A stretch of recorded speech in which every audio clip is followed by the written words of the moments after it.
Well, good evening. Well, good evening. Can you hear me? It's winter in Paris. Yes, I am in Paris. I'm doing this before my brain convinces not to do it and stops me, because that's what brains do. They see risk in novelty, in unfamiliar and new things that we are doing, and so gives you these like sort of emergency warnings and instill fear. And before my brain convinces me to stop doing this or not do it because this is risky and my fear of being seen and heard might kick in, but I want to keep going. I want to defy my brain. One of my New Year's resolution intention, even though the new year happened in the winter and is not a good time to start new things, this year's intentions for me is to become more sinvergüenza, which means without shame, without embarrassment. Because how many times has embarrassment or the fear of being seen or shame stopped me, at least, from doing the things I want to do? So many times. Embarrassment and shame can be as dangerous as fear of stopping us from doing the things that we want and live our best life. But you know what? I want to live my best life. And it might sound cringy, so I am doing this before my brain convinces me not to do this. So here I am, on a little whim. Did I get this idea today, this morning? And I'm executing it at night? Yes. I am doing all of this without my ADHD medication. If you're watching this, I beat the ADHD. Beat it completely. I just want to live in my own little world right now for my own good. Do the things that bring me joy. Living a slow life full of joy and a lot of rest is radical, isn't it? I position myself in this situation and I'm so grateful for that. Funny thing of why I'm here in Paris is because I followed messages of some dreams. Exactly a year ago, I had a dream that I was in Paris, in the Louvre, and Mona Lisa, and some animas. I followed the signs of what the unconscious was telling me, and now I'm here. And actually, the dream manifested itself physically 6 months after. I will be talking about it later in this video or podcast, depends if you're watching me or not. And so here I am in Paris. Someday I want to become a psychoanalyst. It's a long training, I know. I'm working towards my master's to then take a step into becoming a psychoanalyst. So much to talk about. But this video, I'm trying to just focus Paris, arrows, the symbols of animus, in sort of a Jungian psychology perspective. This is just for entertaining purposes. I'm not a Jungian psychologist yet. But before my brain convinces me otherwise, I'm doing this for myself and for the people that are seeking this same sort of subjects. And I hope to be found by the right people. My people, please. Let me tell you about it. I want to speak about the dream I had a year ago exactly about Paris and the Mona Lisa and what they mean, because I find it so interesting. I've talked about it with 2 different psychoanalysts and tried to interpret it to the maximum extent. Exactly a year ago, I still lived in Bozeman, Montana. I had this dream way before I made the plans to visit Paris for the first time. I had a dream that I was in Paris and I felt so excited because I've been wanting to come to France for so long. I even have learned the language even before coming to the country. And in that instance, I was going into the Louvre to see the Mona Lisa. I was going down some stairs and it was dark and it was distorted. It didn't look like the Louvre. Then there's this very handsome man coming my way. He introduced himself to me, asked me if he can join me for the rest of the museum visit. And I said, all right. And then there we go. We keep going down the stairs. This part of the dream was kind of blurry. At some point, I entered like a steamy pool shower room without the animus, without the man. I feel that I got showered, that I got cleansed. I don't remember the images in there, but there were other people and it was a lot of steam and there was water. Then I come back. When we get there, the Mona Lisa is not there. And I became so upset. I even start crying. I was yelling, La Gioconda is not there.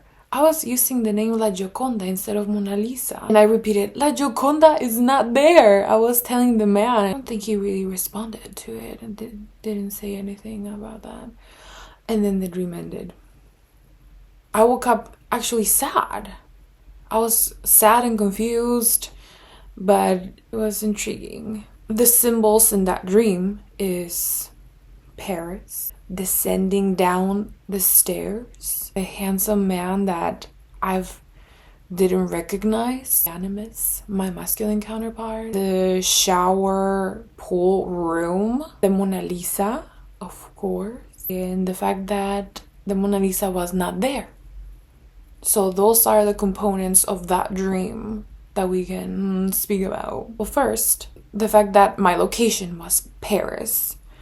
Paris is known for being the city of love, of romance, glamour, illusion, even passion. It's very like Eros energy. Greek god of love, of passion, and also known as Cupid. There's this Greek mythology story with Eros and Psyche. Psyche represents like the female psyche development of going from a immature feminine into a more mature feminine beside Eros. So that's a whole different story. Paris has this energy of god of love and of romance. And then the act of descending down the stairs is a very powerful image according to my psychoanalyst. It means that I am physically like going from my ego, my conscious, descending down the iceberg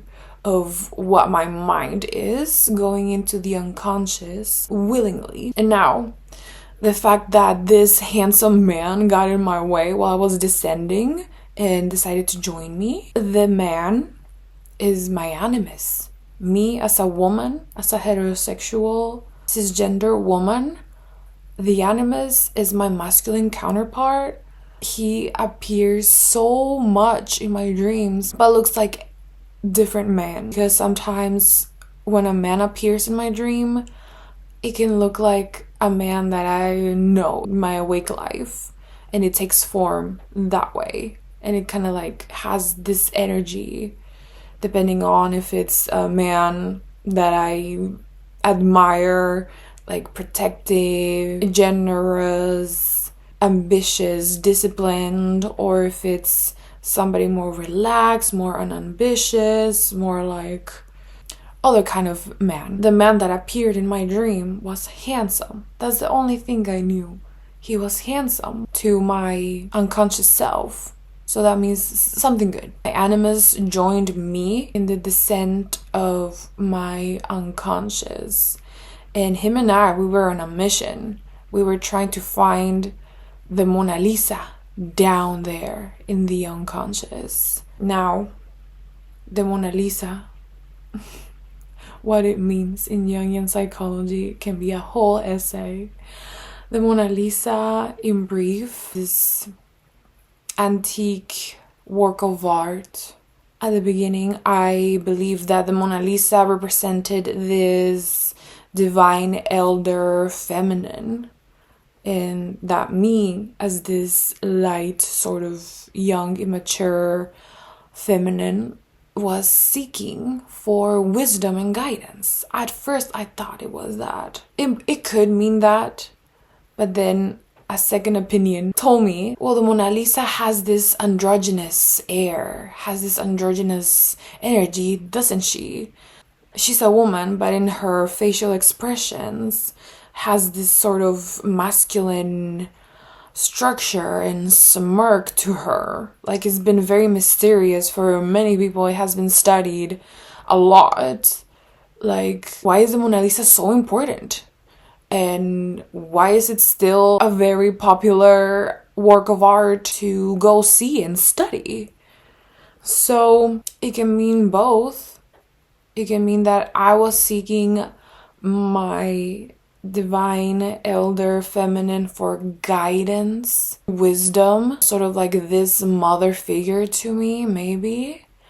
Or also is this androgynous self of mine that has the perfect combination of masculine and feminine energies, and is sort of like a neutral self. So it might be sort of tapping into my most authentic self beyond the unconscious, apparently. Or is it before the unconscious, in the iceberg? One of those. It mean the androgynous self that I was seeking. And the fact that it was not there, she was not there in the display that she should be in, I don't think it means the absence of my divine elder feminine or the absence of my androgynous neutral self, like combination of masculine and feminine. That has been a topic of mine in my awake life for a long time. I like to study, practice, what does the masculine and feminine energies look like, regardless of gender. We all have both masculine and feminine energies. It's a task for me to find what my animus looks like. And it's been a lifelong journey. I mean, I started a few years ago, but lifelong journey. So my androgynous self or my divine elder feminine was not there when I was seeking it.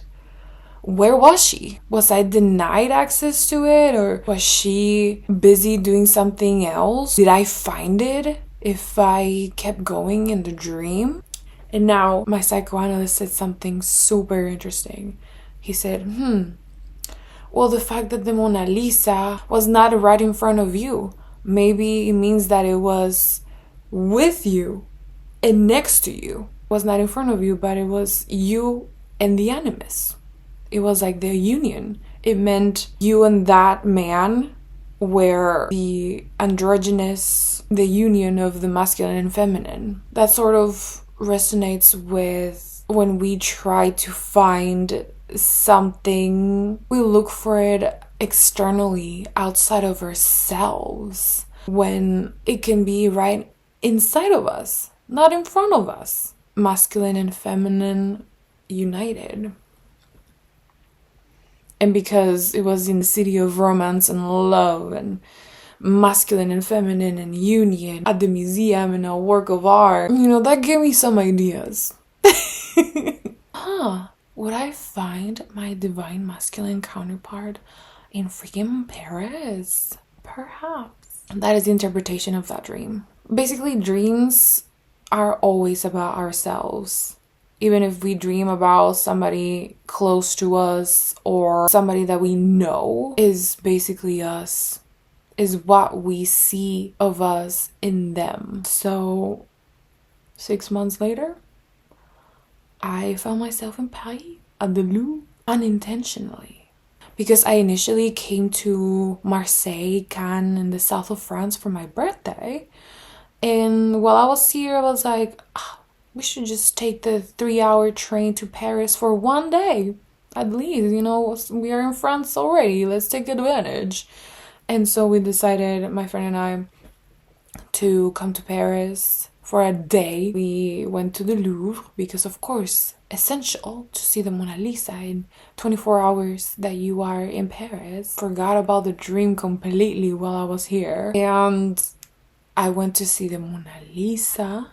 It was magical. I was like, It sounds crazy, but I saw her, she saw me, and I feel that the energies are big and there's a connection in there, and there's some sort of special magnetic energy in there. And of course, because that painting was made by a genius, Leonardo da Vinci. His hand touched that canvas. And I was like 6 feet from it. I was so grateful. And so after getting out of the crowd in the Mona Lisa area, this guy approaches my friend and I. I don't know if I should talk about it because he's probably gonna listen to this and he's gonna know that I'm gonna be talking about him. And then this man approaches me and my friend with the museum map, asks us where this certain painting, I think it was Napoleon painting, was. And I was like, I don't know. I just got here. I don't know where I am. I just wanted to see the Mona Lisa. He could have said, all right, thank you, goodbye. But he stayed. And then we're still friends. But like, synchronicity? Impeccable example of a synchronicity. Paris, the Louvre, the Mona Lisa, the man that I meet in the museum. That freaking happened. In real life. When I was not even intentionally aware of it. It happened within 6 months from that dream. I'm not trying to say that I'm this sort of psychic or a predictive prophecy thing.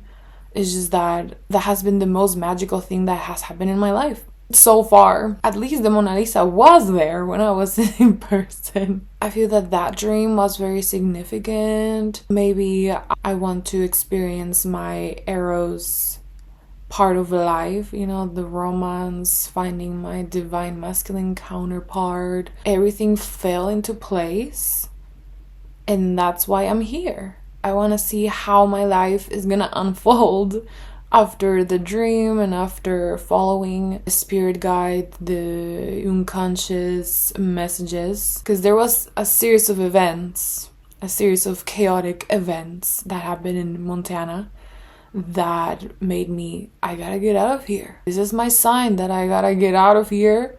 Didn't know where to go. I'll go back to Paris and stay there for a few months, as legally as I can be here. See what I experience, what I discover about myself, which love is such a huge, vague, multi-dimensional subject that can be very confusing for us humans. But when you ask God, the universe, or life force for love, love looks like everything. Love looks like everything. Little joys, meeting a new friend, a free coffee from a stranger, heartbreak, mean stares from strangers in the metro. Believe it or not. Because my experience in Paris has not been that illusion, glamorous, romantic that Paris is known for. Paris is brutal. Paris is a brutal teacher. It will tell you how it is in your face. Is not forgiving, is not fake nice. Gotta build thick skin, gotta build a backbone to survive, and it's for your own good. When I first arrived to Paris, I was in such distress. I was stressed. It was such a different environment. It felt unfamiliar. I felt alone and lonely. Now I am alone, but I don't feel lonely anymore. It was because all my surroundings, my environment was overwhelming, was loud, crowded, and it has taught me things like I gotta build a thick skin. I gotta be less malleable, less gullible. And also taught me that some aggression is needed to protect yourself, and that not all unkind things are actually bad. Sometimes aggression and standing your ground is needed to become a full functioning person. We are human, and those traits, characteristics exist for a reason. Unkindness, aggression, selfishness, they exist for a reason. And it's sort of impossible to never be that in our lifespan. And so in the past, I have not been aggressive enough. I think Paris is testing that about me, bringing that out of myself. It's not a bad thing.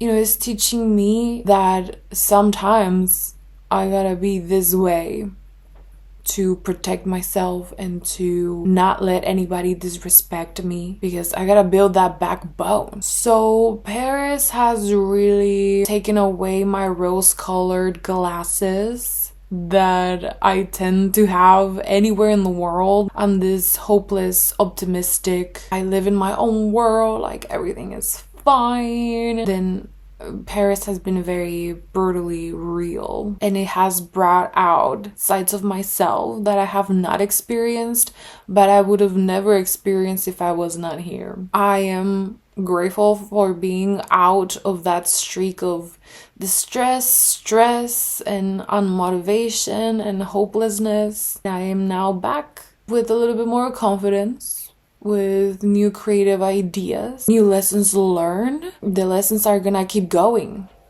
I'm gonna keep learning, and I'm very willing and curious to see how the experiences in Paris is gonna build my character, because I'm still in progress. There's this misconception about therapy and shadow work and healing that traumas were gonna disappear. Experiences that we've lived don't disappear. When we work through our traumas and shadows, they get processed, metabolized, and integrated. We integrate our trauma and shadow. We don't get rid of it. That might be uncomforting for some. Once you radically accept your shadow and traumas and integrate them and use them to better know yourself and adjust your environment to you, not you into the environment, is so liberating. It's so liberating. And I'm talking about my own experience because I've been my own experiment. Even though it's been painful and a lot of effort and work, I like to zoom out and see it as interesting series of events. Some detachment is needed sometimes and very useful. I think I am the master of detachment. So it's past midnight in Paris. I'm gonna try to go to sleep, and I hope you enjoyed this.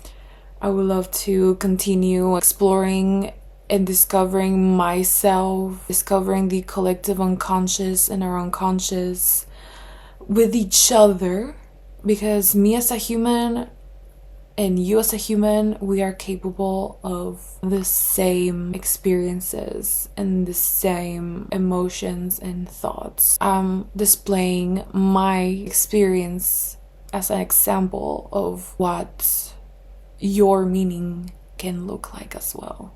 Makes sense? I don't know. Good night.